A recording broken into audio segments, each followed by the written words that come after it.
Hello students, मैं अंजलि पयाल स्वागत करती हूं आपका आईसीटी वर्चुअल क्लासरूम देहरादून से। कैसे हैं आप सब लोग? उम्मीद करती हूं आप सब लोग अच्छे होंगे और अपनी लाइफ में बहुत बेहतर कुछ कर रहे होंगे। आज हम बात कर रहे हैं क्लास 12th की केमिस्ट्री की, और जैसा कि कंपार्टमेंट एग्जामिनेशन की प्रिपरेशन कर रहे हैं तो आज के सेशन में हम डी एंड एफ ब्लॉक को लेके चलेंगे, यानी जो आपके 8th चैप्टर जो आपका केमिस्ट्री का है उसको, ठीक है ना। लास्ट सेशन में पी ब्लॉक के बारे में बात की थी, कुछ टॉपिक मैंने आपको होमवर्क में तैयार करने के लिए कहा था, आपने किए होंगे, पढ़े होंगे उन टॉपिक को अच्छे से। तो आइए चलते हैं और आज का चैप्टर स्टार्ट करते हैं। ओके, चलिए तो डी एंड एफ ब्लॉक की बात करेंगे। डी और एफ ब्लॉक आपके क्या है बच्चे? जब आप मॉडर्न पीरियोडिक टेबल को देखते हैं तो उसमें सबसे लेफ्ट में जो है, ठीक है, पहला और दूसरे वर्ग की बात करते हैं, वो आपके एस ब्लॉक आते हैं। देन आपने 13 to 18 किस में पढ़े? पी ब्लॉक में पढ़े, ठीक है ना।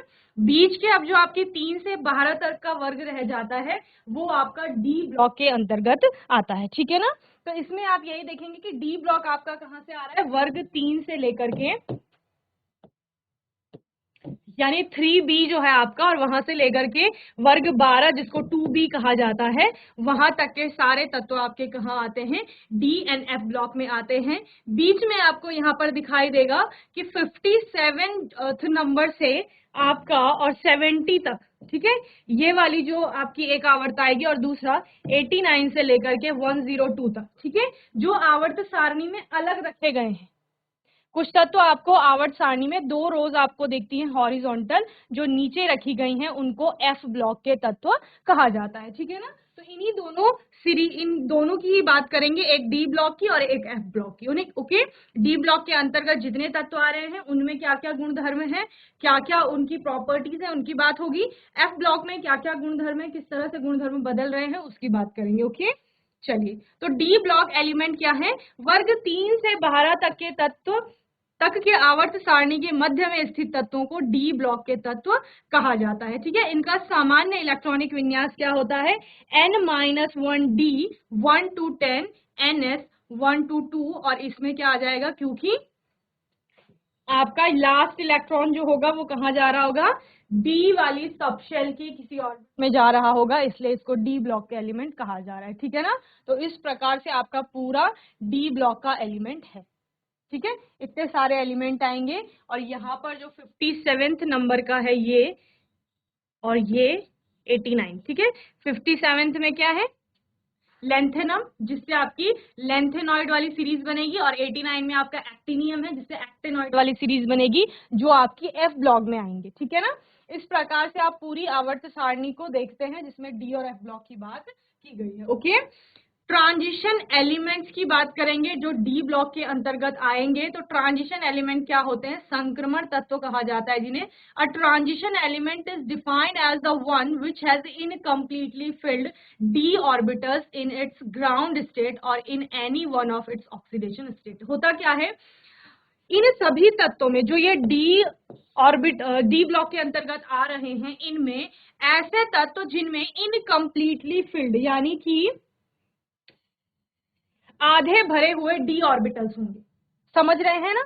और वो भी कब? ग्राउंड स्टेट में या फिर किसी भी उसकी ऑक्सीडेशन स्टेट में, उसको क्या कहा जाएगा? आपका ट्रांजिशन एलिमेंट कहा जाएगा। अब इनमें भी आपके सारे ट्रांजिशन एलिमेंट्स नहीं होते हैं, ठीक है ना। कुछ कुछ तत्वों के यहाँ पर कंप्लीटली फिल्ड डी ऑर्बिटल्स पाए जाएंगे। ओके, जिंक हो गया, कैडमियम हो गया, मर्करी हो गया, are not regarded as transition metals. Okay, इनको संक्रमण धातु या संक्रमण तत्व नहीं कहा जाता है। क्यों? क्योंकि इनमें कंप्लीटली फिल्ड डी ऑर्बिटल्स हैं। ओके, समझ आ रहा है? यानी कि कंप्लीटली फिल्ड डी ऑर्बिट जिसमें है उसको ट्रांजिशन एलिमेंट या ट्रांजिशन मेटल के अंतर्गत नहीं रखा जा रहा है, संक्रमण धातु या संक्रमण तत्व। प्रश्न आएगा कि मरकरी आपका ट्रांजिशन एलिमेंट नहीं है जबकि वो डी ब्लॉक के अंतर्गत आ रहा है, तो आप बताओगे क्यों? क्योंकि उसमें आपके फुल्ली फिल्ड डी ऑर्बिटल्स हैं, इस वजह से वो संक्रमण तत्वों की श्रेणी में नहीं आता है, ठीक है। संक्रमण तत्वों में सिर्फ वही तत्व आ रहे हैं जिनमें आधे भरे हुए डी कक्षक है, ठीक है। तो संक्रमण तत्व को एक ऐसे तत्व के रूप में परिभाषित किया जाता है जिसकी मूल अवस्था में या इसके किसी एक ऑक्सीकरण अवस्था में अपूर्ण रूप से भरे हुए डी ऑर्बिटल्स या डी कक्षक होते हैं। जस्ता हो गया, कैडमियम हो गया, पारा हो गया, ये पूरी तरह से भरे हुए डी ऑर्बिटल्स इसमें होते हैं। इसके कारण इनको संक्रमण धातु नहीं माना जाता है। ओके, इस प्रकार से आप इनको देखते हैं। ये क्वेश्चन आता है आपका, इससे आपके पूरी डी और एफ ब्लॉक से एक दो क्वेश्चन बहुत अच्छे बनते हैं। एक यही बनेगा ट्रांजिशन मेटल को लेकर, ठीक है, एक लेंथेनॉइड को लेकर बनता है क्वेश्चन अच्छा वाला, ठीक है।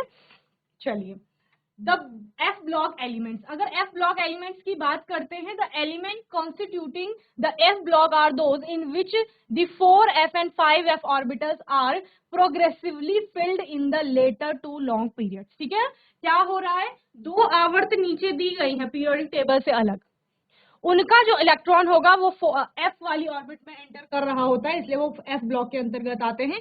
इसमें एक लेंथेनॉइड सीरीज आएगी, the 14 elements immediately following lanthanum, okay, cerium 58 to lutetium 71 are called lanthanoids, यानी कि लेंथेनम के जस्ट बाद सीरियम जो है आपका 58 से लेकर के, जिसका परमाणु क्रमांक 58 होगा, वहां से लेकर के ल्यूटेशियम 71 तक के जो एलिमेंट्स हैं, 14 एलिमेंट्स, वो किसमें आएंगे, आपकी लेंथेनॉइड सीरीज में आते हैं। ठीक है, they belong to first inner transition series, ये किससे, आपके पहली इनर आंतरिक संक्रमण श्रेणी से रिलेटेड है। Lanthanum 57 has similar properties, therefore it is studied along with lanthanoid. Okay, lanthanum में भी यही सारी प्रॉपर्टीज है, कौन सी, जो सीरियम से लेकर ल्यूटेशियम तक है, इसीलिए इस सीरीज में lanthanum को भी इंक्लूड किया जाता है। ओके, चलिए, तो ये आपकी पूरी सीरीज हो गई, lanthanum हो गया, उसके बाद के सारे तत्व हो गए कहां तक, आपके ल्यूटेशियम तक। ओके, चलिए, दूसरी सीरीज कौन सी है आपकी, दूसरी है आपकी एक्टिनॉइड की series. The 14 elements immediately following actinium 89 with atomic number 90 thorium to 103 lawrencium are called actinoids. ठीक है, क्या कहा जा रहा है, 89th परमाणु क्रमांक जिसका है एक्टिनियम का, उसके जस्ट बाद एटॉमिक नंबर 90 वाला जो एलिमेंट है थोरियम, वहां से लेकर 103 लॉरेंशियम तक के सारे तत्वों को एक्टिनॉइड की सीरीज में रखा गया, यानी परमाणु का क्रमांक 90 के बाद 91, 91, 92, 93, इस तरह से 103 जो लास्ट एलिमेंट है वो लॉरेंशियम है इस सीरीज का। तो इन सभी को, एक्टिनियम भी इसी श्रेणी से बिलोंग करेगा, उसको भी इसी में पढ़ा जाएगा, इसलिए एक्टिनियम के नाम से पूरी सीरीज को क्या नाम दिया गया है, एक्टिनॉइड सीरीज नाम दिया गया है। They belong to second inner transition series, actinium has similar properties, therefore it is studied along with actinoid. ठीक है, तो एक्टिनियम में भी इन्हीं के समान गुण हैं, तो इस वजह से इसको भी एक्टिनॉइड सीरीज में आपका पढ़ा जा रहा है। ठीक है, ये सीरीज होगी आपकी पूरी किसके लिए, एक्टिनॉइड की। तो क्या समझे, एफ ब्लॉक एलिमेंट्स को इस प्रकार से दो तरह से आपके बांटा गया है, एक आपकी क्या आ रही है, फर्स्ट इनर ट्रांजिशन सीरीज आ रही है, और एक आपकी सेकेंड इनर ट्रांजिशन सीरीज आ रही है। ओके,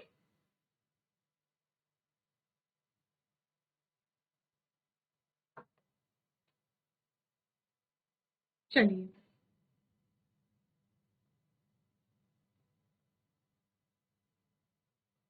तो ये प्रथम आंतरिक संक्रमण श्रेणी और दूसरी आंतरिक संक्रमण श्रेणी या द्वितीय आंतरिक संक्रमण श्रेणी इसको आपका कहा जाता है। ठीक है ना, 4 ट्रांजिशन सीरीज अब कौन कौन सी होंगी, डी ब्लॉक की बात कर रहे हैं। डी ब्लॉक में आपका एक 3D वाली आएगी। आपको पता है जब आप शेल को देखते थे कि कौन सी शेल में कौन कौन सी सब शेल पाई जाएगी, तो पहली वाली जो शेल होती है आपकी के वाली, उसमें एक ही सब शेल आती है एस की। दूसरी जो शेल होती है आपकी, उसमें 2 सब शेल आती थी, एस और पी दोनों। ठीक है ना, तीसरी वाली जो शेल बनती है उसमें आपकी 3 सब शेल आ जाती हैं, एस पी डी। तो डी कहां से शुरू होता था, 3D से शुरू होता था, 2D नहीं आता है। ठीक है ना, 1D नहीं आता है, 1s होता है, 2 में क्या क्या होता है, 2s 2p। ठीक है, 3 में क्या क्या होता है, 3s होगा, 3p भी होगा, और वहां से डी वाला शुरू होता है 3D। एफ की बात करेंगे तो एफ आपका 4th शेल से स्टार्ट होता है। ठीक है ना, तो यहाँ पर डी की बात कर रहे हैं, तो डी में आपकी 4 ट्रांजिशन सीरीज बनेगी, एक 3D वाली बनेगी, एक 4D की बनेगी, एक 5D की बनेगी, एक आपकी 6D की बनेगी। ओके, तो 3D वाली को आपका फर्स्ट ट्रांजिशन सीरीज कहा जाएगा। ओके, 4D को आपका सेकेंड ट्रांजिशन सीरीज कहा जाएगा। एंड थर्ड ट्रांजिशन सीरीज आपकी क्या है 5D और फोर्थ ट्रांजिशन सीरीज होगी आपकी 6D। ओके, तो transition series the transition element with atomic number 21 to 30 and having incomplete 3D orbitals is called the first transition series. तो समझिए, ठीक है, क्या कहा गया, 21 स्कैंडियम से लेकर के 30 जो जिंक तक की आपकी सीरीज है वो पहली ट्रांजिशन सीरीज होगी। ये देखिए, ये आपकी पहली हो गई फर्स्ट ट्रांजिशन सीरीज, ये आपकी दूसरी हो गई इस तरह से, ये तीसरी ट्रांजिशन सीरीज हो गई और ये आपकी चौथी।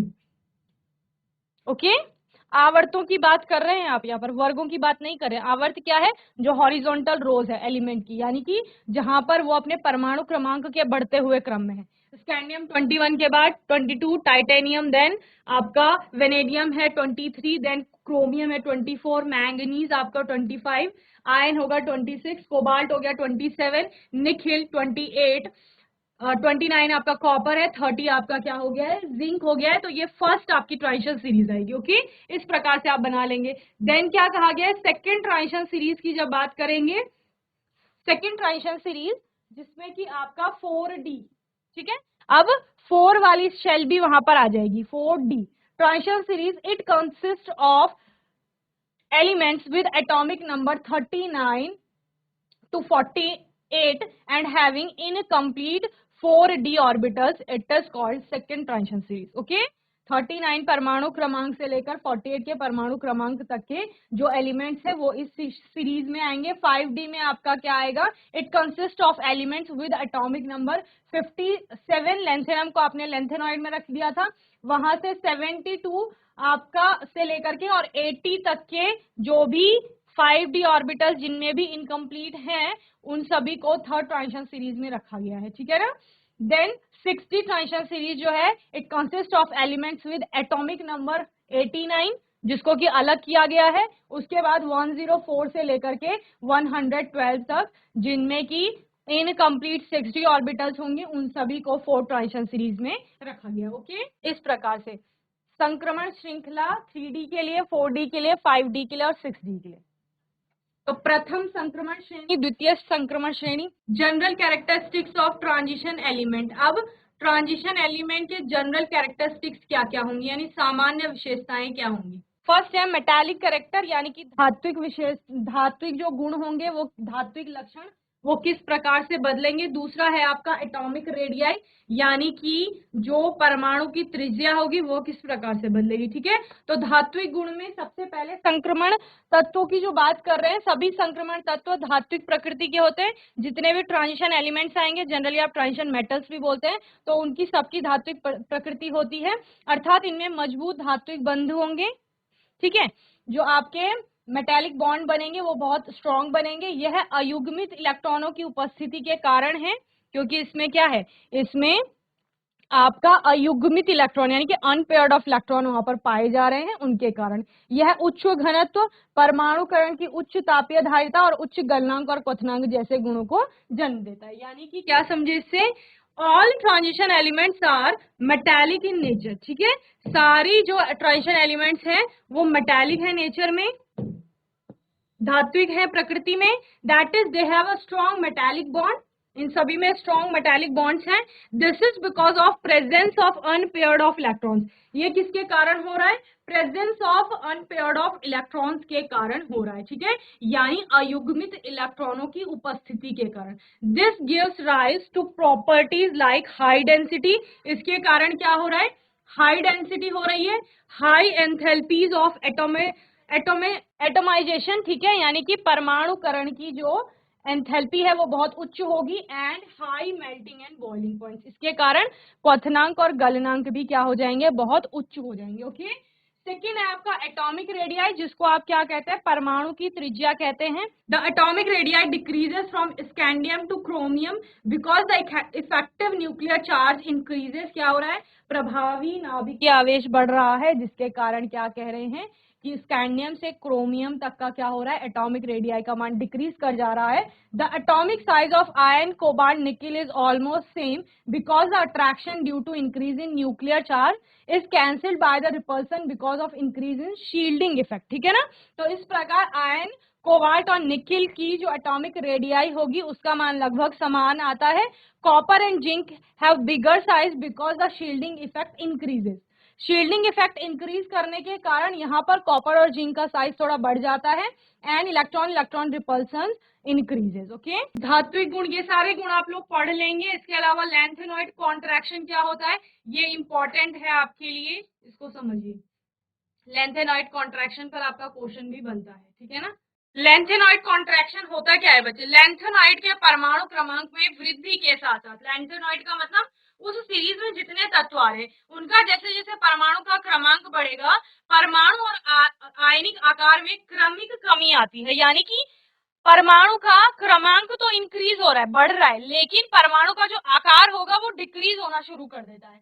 इसी को आपका क्या कहा जाता है, लेंथेनॉइड संकुचन कहा जाता है। कॉन्ट्रैक्शन का मतलब क्या होता है, कम होना या छोटा होना, ठीक है ना। यहाँ पर एटम का साइज छोटा होता जाएगा, ठीक है, तो उसी को आपका लेंथेनॉइड कॉन्ट्रैक्शन कहा जाता है। लेंथेनम जिसकी परमाणु संख्या 57 है से ल्यूटेशियम जिसकी परमाणु संख्या 71 है तक परमाणु संख्या बढ़ने के साथ साथ 57 से लेकर 71 तक आपका परमाणु का क्रमांक तो बढ़ रहा है ना, लेकिन लेंथेनॉइड के आयनों और परमाणु के आकार में क्रमिक कमी आ जाती है। यानी कि लेंथेनम का अगर आप परमाणु का आकार देखेंगे वो बड़ा होगा as compare to lutetium. Okay, तो इसका मतलब क्या हुआ कि परमाणु की संख्या तो बढ़ी, पहले हम क्या बोलते थे, परमाणु की संख्या बढ़ रही है मतलब नंबर ऑफ शेल्स इंक्रीज होंगी। जब नंबर ऑफ शेल्स बढ़ेंगी तो आपका नाभिक से जो बाह्यतम कोश होगी वो दूर चली जाएगी, मतलब अब आकार क्या हो गया, बढ़ गया। लेकिन यहाँ पर क्या हो रहा है, वहां पर वो आकार जो है वो बड़ा ना होकर के छोटा हो रहा है। प्रत्येक क्रमिक परमाणु के लिए परमाणु आवेश एक इकाई द्वारा अधिक धनात्मक हो सकता है। इसके बाद नाभिक के आसपास के 4f कक्षकों में मौजूद इलेक्ट्रॉन संख्या में तदनुरूपी वृद्धि हो सकती है। इसके बाद क्या होता है, 4f के इलेक्ट्रॉन नाभिक के बढ़े हुए धनात्मक आवेश से अपूर्ण रूप से एक दूसरे की रक्षा करते हैं। इसके परिणाम स्वरूप प्रत्येक इलेक्ट्रॉन को आकर्षित करने वाले प्रभावी परमाणु आवेश में लगातार वृद्धि होती है, क्योंकि लेंथेनॉइड तत्व बढ़ते हैं जिसके परिणाम स्वरूप आयनिक और परमाणु की त्रिज्या में कमी आती है। ठीक है, इसके पश्चात होगा क्या, परिणाम क्या होगा, लेंथेनॉइड के पृथक्करण में कठिनाई हो जाती है।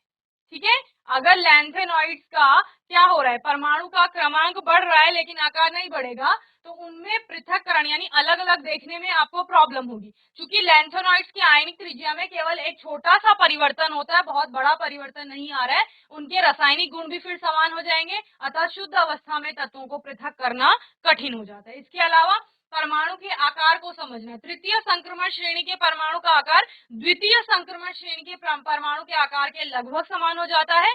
उदाहरण के लिए नियोबियम की त्रिज्या आपके TA की त्रिज्या के बराबर होती है। और वैद्युत ऋणात्मकता की बात करेंगे तो ये लेंथेनम से ल्यूटेशियम तक बढ़ता है। ओके, इसके अलावा एक और आता है आपके पास, देखो इसमें पोटेशियम परमैंगनेट पढ़ेंगे और डाइक्रोमेट पढ़ेंगे, ठीक है, इनको भी पढ़ लेंगे। Colour property, due to the presence of unpaired electron in their d orbitals most of the transition metals ion shows colour properties. ज्यादातर जो संक्रमण तत्व होते हैं उनमें क्या होता है, अनपेयर्ड ऑफ इलेक्ट्रॉन होता है। अनपेयर्ड ऑफ इलेक्ट्रॉन के कारण क्या हो रहा है, वो कलर शो करते हैं। They need only a less amount of energy to excite electron. इलेक्ट्रॉनों को उत्तेजित करने के लिए, उत्सर्जित करने के लिए बहुत कम ऊर्जा उनको चाहिए होती है। क्यों, देखो पेयर्ड इलेक्ट्रॉन होगा तो ज्यादा एनर्जी देनी पड़ेगी, अनपेयर्ड है इलेक्ट्रॉन ऑलरेडी तो बहुत कम एनर्जी में भी एक्साइटेड स्टेट में आपका चला जाएगा। Hence they absorb visible region of light exhibiting colour. ठीक है, तो वो विजिबल रीजन की ही लाइट को एब्सॉर्ब करके आपका बना लेते हैं। यहाँ पर आपको दिया गया है Ti+2 जिसमें D2 लिखा गया है, यानी कि उसमें D में 2 इलेक्ट्रॉन है। ठीक है, इन सभी में have unpaired electrons in their d orbitals, therefore they are coloured. ठीक है, इन सभी में क्या है, अनपेयर्ड इलेक्ट्रॉन्स पाए जा रहे हैं, यानी अयुग्मित इलेक्ट्रॉन्स है, इसी के कारण इनको कलर ये शो करते हैं। ठीक है, transition metal which do not have any unpaired electron in their d orbitals do not show any colour property, ठीक है ना। जिन भी ट्रांजिशन मेटल्स में आपका अनपेयर्ड ऑफ इलेक्ट्रॉन नहीं है तो वो क्या करेंगे, वो कलर प्रॉपर्टी शो नहीं कर रहे हैं, ठीक है ना। तो बेसिकली कलर प्रॉपर्टी कौन शो करेगा, जिसमें अयुग्मित इलेक्ट्रॉन पाए जाएंगे। जहां अयुग्मित इलेक्ट्रॉन है ही नहीं तो वो कलर प्रॉपर्टी शो नहीं करेगा। इन्हीं हाफ फील्ड के कारण, या आप क्या कह रहे हो कि पूर्ण भरे रूप से जो डी कक्षक नहीं थे उन्हीं के कारण उनको संक्रमण तत्व भी कहा जा रहा था। और जिनमें पूर्ण भरे हुए डी कक्षक हैं उनको क्या नहीं कहा जा रहा है, आपका संक्रमण तत्व नहीं कहा जा रहा है। साथ ही आपने क्या बोला, लेंथेनॉइड कॉन्ट्रैक्शन पे आपका क्वेश्चन बनता है, जहां पर आप बोलोगे कि परमाणु का क्रमांक तो बढ़ता है लेकिन परमाणु का आकार नहीं बढ़ रहा है। ओके, चलिए होमवर्क में आप लोग क्या करके आएंगे, K2Cr2O7 पोटेशियम डाइक्रोमेट, इसके बारे में पढ़ के आएंगे, प्रॉपर्टीज यूजेस, और पोटेशियम परमैंगनेट के बारे में KMnO4, ये दोनों आप होमवर्क में तैयार करके आएंगे। लेंथेनॉइड को भी अच्छे से पढ़ लेंगे। आने वाले सेशन में थोड़ा और बात करेंगे इस पे, फिर हम नए चैप्टर पे चलेंगे। ओके, चलिए मैं उम्मीद करती हूँ आज का सेशन आपको अच्छे से समझ में आया होगा। आज के सेशन में हमने DNF ब्लॉक को स्टार्ट किया, जिसमें हमने बेसिक चीजें पढ़ी, जैसे कि प्रॉपर्टीज था आपका डी ब्लॉक में, जनरल प्रॉपर्टीज के बारे में बात की। बाकी जो जनरल प्रॉपर्टीज है उनको आप होमवर्क में देख लेंगे। साथ ही हमने लेंथेनॉइड एक्टिनॉइड सीरीज की बात की और संक्रमण धातुओं को पढ़ा। तो इसी तरह से आपको इन क्वेश्चन को अच्छे से पढ़ना है, इससे आपका एक नए क्वेश्चन अवश्य बनता है, ठीक है ना। बाकी आपका कोई डाउट होगा, कोई क्वेश्चन होगा तो आप आने वाले सेशन में पूछ लेंगे। जो होमवर्क दिया गया है उसको आप तैयार कर लेंगे। ओके, और तब तक के लिए ICT वर्चुअल क्लासरूम से जुड़ने के लिए धन्यवाद।